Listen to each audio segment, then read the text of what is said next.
The concierge leaned toward the front desk, scanned the group at the entrance, and asked the question that made the air crackle. "I'm sorry, who exactly are you here to see?" Silence. My cousin Julie, in her $12 Target flip-flops, glanced at the marble floor like it betrayed her. My uncle shifted. My mother blinked like she hadn't heard. I watched from the glass balcony above, champagne in hand, suit pressed, smile. After a decade of being ghosted, lied to, disinvited, and deleted, they walked into my estate like they still owned the narrative. They didn't know, but this time I wrote the ending. The last time I was invited to a family reunion, Barack Obama was in office. No one said it out loud, but after Dad died, I became the inconvenient one. Too quiet, too serious, too independent. And when I came out, softly, cautiously, just needing someone to say, "Okay, cool," they vanished like a magic trick. No texts, no calls, no seat at the table. I spent 10 years eating silence, and I learned how to chew glass with a straight face. I built my life like a weapon.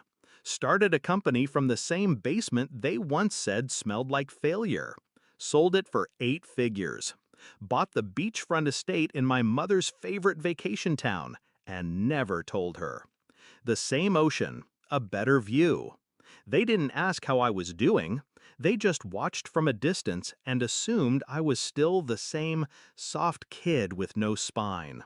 So when the reunion came back around, bigger, bolder, everyone's invited, I was left out, again.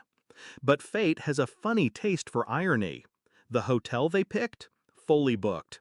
Every venue in town? Rented. By me. I had 3 properties lined up.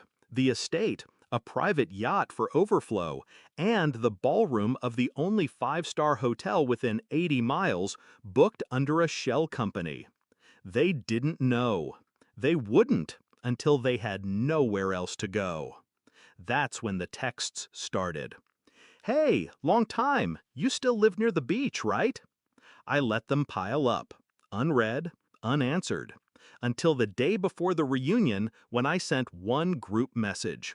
"My place is open. Bring sunscreen. No apology needed. Just strategy." They walked in like they belonged, even brought matching shirts. "Reunion 25. Family is forever." Cute. Except I had already briefed my staff. Everyone was to be polite, professional, and ask each guest who they were here to see.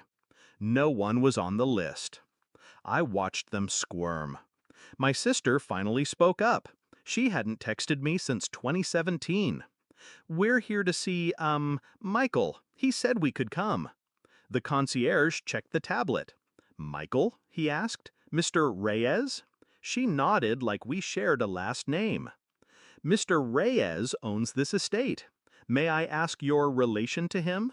She opened her mouth, then closed it. That was the moment. The exact second the cracks started forming. I stepped out onto the balcony, slow and deliberate, letting them see me. Silence rolled over the room like a thundercloud. Then I smiled.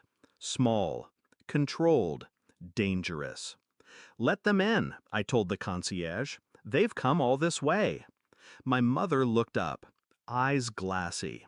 She smiled like she'd just spotted a long-lost child.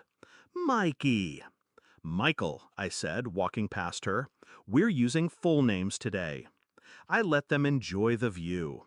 Let them sip the wine they couldn't pronounce. Eat the catered seafood they never paid for. Pose for pictures in front of my pool like they built the place. Then, after dinner, when the sky turned copper, I tapped my glass. I'd like to say a few words. They turned, expecting gratitude or forgiveness. They got the truth. I spent 10 years being invisible to this family, not because I left, but because I made you uncomfortable. I scanned the faces. No one moved. Not one of you called. Not when I lost Dad. Not when I launched my company. Not even when I tried to come home. Julie looked down. My sister shifted. But here you are, in my house, eating my food, wearing my initials on your wristbands. A few people chuckled nervously. I didn't. This isn't a family reunion, I said, stepping closer. It's a funeral, for the version of me who needed your approval. My mother whispered my name. I cut her off. This isn't anger, it's clarity. You didn't just lose touch, you let go. And I stopped waiting for you to reach back. I raised my glass. So drink, laugh, take your photos, because after tonight, this door doesn't open again. Pause. This isn't revenge. It's closure. I walked away before they could respond, left them in the glow of the lights they didn't turn on, under a roof they didn't help build.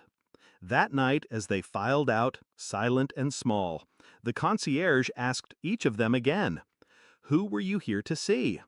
No one answered, not a single one. I watched them go from my bedroom window. No tears, no rage, just that same calm smile.